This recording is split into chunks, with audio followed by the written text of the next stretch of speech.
The weight of the day clung to me like humidity in July.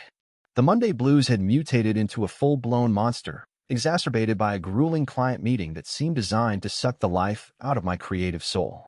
I'm Justin Rosen, a graphic designer, not a miracle worker, but try telling that to Mr. Henderson, whose logo ideas involved a unicorn riding a rocket ship.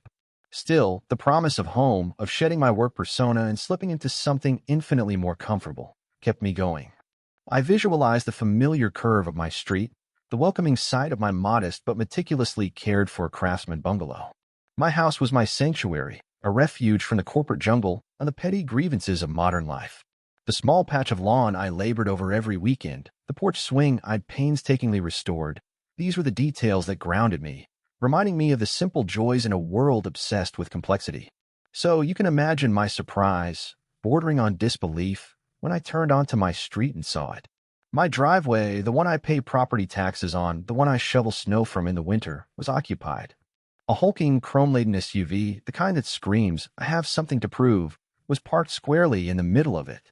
My initial thought was that I had the wrong address, that maybe I was more exhausted than I realized. But no, the house number was correct. The rose bushes I just pruned last week were blooming proudly, and a familiar figure stood nearby, radiating an unmistakable aura of smug satisfaction. Karen, my neighbor from hell, the neighborhood busybody, the queen of unsolicited advice and passive-aggressive lawn ornaments. She stood arms crossed, a wicked smirk plastered to her face. And leaning against the hood of the offending vehicle was a man in uniform. I recognized him as often seeing him around with Karen. I assume he's her husband. He looked like he was posing for a car commercial. My stomach dropped. This felt like something more than a simple parking snafu. This felt deliberate. It felt like a challenge. I took a deep breath, trying to channel my inner peace after that horrendous client meeting, and prepared to engage. "Karen," I said, forcing a polite tone that felt unnatural on my tongue, "is there a reason your car is in my driveway?" The air crackled with tension, the scent of freshly cut grass doing little to mask the brewing storm. The SUV was a symbol of disrespect, but Karen's expression told me this was about more than just a parking spot. It was about something deeper. Karen's smirk widened, morphing into a full-fledged Cheshire cat grin. "Well, Justin," she drawled, as if we were old friends sharing a delightful secret, "we've decided this spot is more convenient for us." Her delivery dripped with condescension, the kind that implied I was too simple-minded to grasp the brilliance of her logic. My perfectly manicured rose bushes suddenly seemed to mock me, their vibrant blooms highlighting the absurdity of the situation. "Convenient," I repeated, my voice dangerously low. "This is my driveway, Karen. I pay for it. It's on my property. How could it possibly be more convenient for you?" I glanced at the man in uniform, expecting him to intervene, to offer some semblance of reason. But he remained leaning against the hood of the SUV, arms crossed, his face a mask of bored indifference. He was clearly enjoying the show. The realization hit me like a cold shower. This wasn't a misunderstanding. This was a power play. "Our driveway is a bit of a squeeze, you see," Karen continued, oblivious to the rising tide of my anger. "And with Mark's schedule being so demanding, it's just easier for him to park here. Besides, you're single, Justin. You don't have anyone to worry about. Surely, you can understand." The audacity of her statement stole my breath. She was using my marital status against me, implying that because I lived alone, my needs were somehow less valid. The casual dismissal of my rights, the assumption that I would simply acquiesce to her whims, ignited a fire within me. "Karen," I said, my voice now cutting through the air like a shard of glass, "I understand perfectly well. I understand that you are trespassing on my property.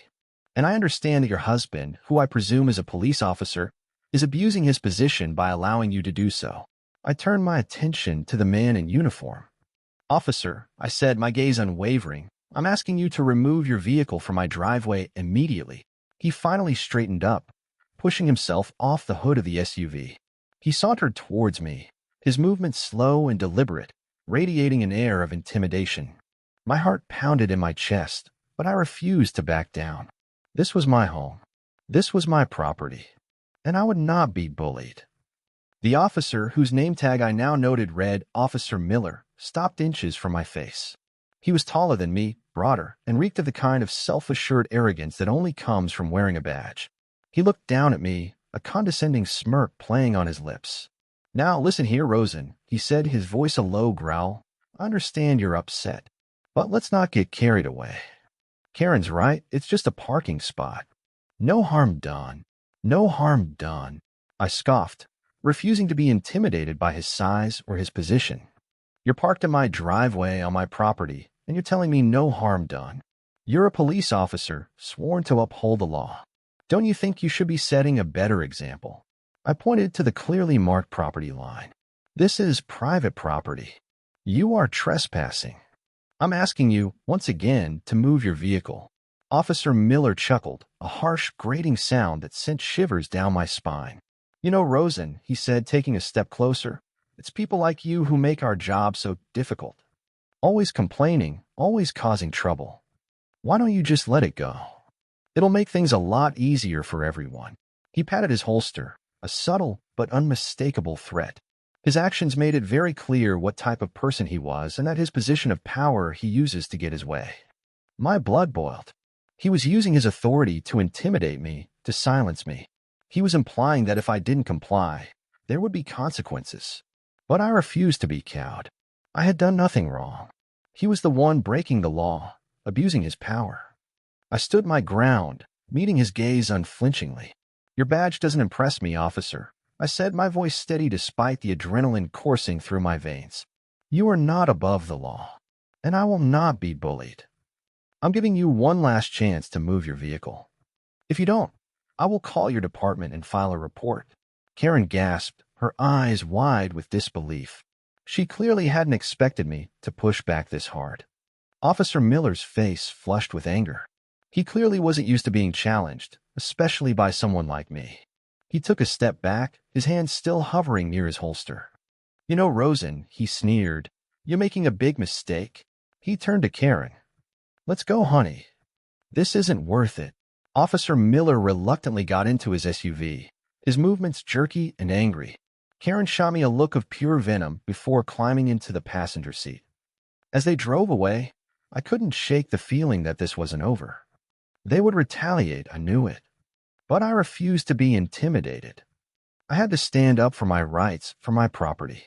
I went inside, my hands shaking with a mixture of anger and adrenaline. I needed to calm down, to think clearly. I poured myself a glass of water and sat down at my kitchen table. My gaze fell on my phone. That was the key. Pulling out my phone, I navigated to the city's police department website. Finding the non-emergency number, I took a deep breath and pressed call. I calmly explained the situation to the dispatcher, detailing Officer Miller's behavior, the trespassing, the abuse of authority. I provided his name, badge number, which I discreetly noted, and the address of the incident. The dispatcher, thankfully, was professional and courteous. She assured me that my complaint would be taken seriously and that an investigation would be launched. Next, I located the Internal Affairs Division of the police department and researched the process for filing a formal complaint. I meticulously documented everything that had happened, from Karen's initial statement to Officer Miller's threats. I included dates, times, and as much detail as I could recall. I knew that my word against the police officers might not be enough, but I was determined to build a strong case. I also contacted a lawyer, just to be on the safe side. I explained the situation and asked for advice on how to protect my property and my rights. The lawyer assured me that Officer Miller's behavior was unacceptable and that I had grounds for a complaint. He suggested that I consider installing security cameras to document any future incidents. He'd send over the document for me to sign so he could act as my legal counsel. That evening, I felt a sense of unease. My home felt unsafe. I double-locked all the doors and windows and kept the lights on all night. This was not the way I wanted to live, but I knew that I had to be vigilant. Karen and Officer Miller had shown me their true colors, and I knew that they were capable of anything. The next few days were a tense waiting game.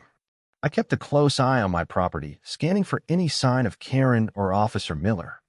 I half expected them to retaliate, to try to intimidate me further. I installed security cameras, as my lawyer suggested, positioning them to cover my driveway and front yard. I wanted to be prepared for anything. Then, a week after the incident, I received a phone call from the police department's Internal Affairs Division. The investigator informed me that my complaint had been reviewed and that an investigation into Officer Miller's conduct was underway. He also informed me that the department had received other complaints about Officer Miller's behavior and that he was already under investigation for misconduct prior to my complaint. The news was both relieving and infuriating. Relieving because it meant that my complaint was being taken seriously and that Officer Miller was being held accountable for his actions. Infuriating because it meant that he had likely gotten away with similar behavior in the past. He may have been a menace to other people also. I felt bad that I did not come out sooner, as maybe he could have stopped his antics earlier. The investigator asked me to provide a formal statement detailing everything that had happened on that fateful Monday afternoon. I recounted the events, emphasizing Officer Miller's abuse of authority, his threats, and his attempt to intimidate me. I also provided copies of my security camera footage, which clearly showed the SUV parked in my driveway. The investigator assured me that my statement will be taken into consideration as the investigation proceeded. Later that day, I saw a city official posting a notice on Karen's front door. Curious, I walked over to investigate. The notice was a violation for encroachment, stating that Karen's landscaping, specifically a row of hedges, was extending onto city property. I couldn't help but feel a sense of satisfaction. It seemed that Karen's reign of terror was finally coming to an end. The news spread through the neighborhood like wildfire. Everyone knew about Karen and Officer Miller's antics, and everyone was secretly delighted to see them finally face the consequences of their actions. The smirks and whispers started, the social ostracization beginning to shift in power balance. A few days later, the local news ran a story about Officer Miller's suspension. He was suspended without pay, pending the outcome of the internal affairs investigation. The report detailed the multiple complaints against him, including mine, and highlighted his history of misconduct. The story included a brief interview with a police department spokesperson who emphasized the department's commitment to accountability and transparency. Karen, meanwhile, was holed up in her house, avoiding all contact with her neighbors. She was no longer the queen of the neighborhood. She was a pariah, shunned and ridiculed by those who had once feared her. The violation notice remained plastered to her front door, a constant reminder of her fall from grace. I haven't seen Officer Miller since that day in my driveway. I imagine he's not having a very good time. His career is in jeopardy, his reputation is ruined, and his wife is ostracized. He has been stripped from his position of power and is now being forced to face the reality of his actions. As for me, I now enjoy my driveway in peace. My rose bushes are thriving, and my porch swing is swaying gently in the breeze. I am reminded that standing up for what is right, even when it's difficult, is always worth it. And that sometimes justice, even if it takes a little while, is served cold and is always worth fighting for. I am now at peace knowing that I have protected my property, and in some way I contributed to removing a terrible person from the force who could have harmed other people.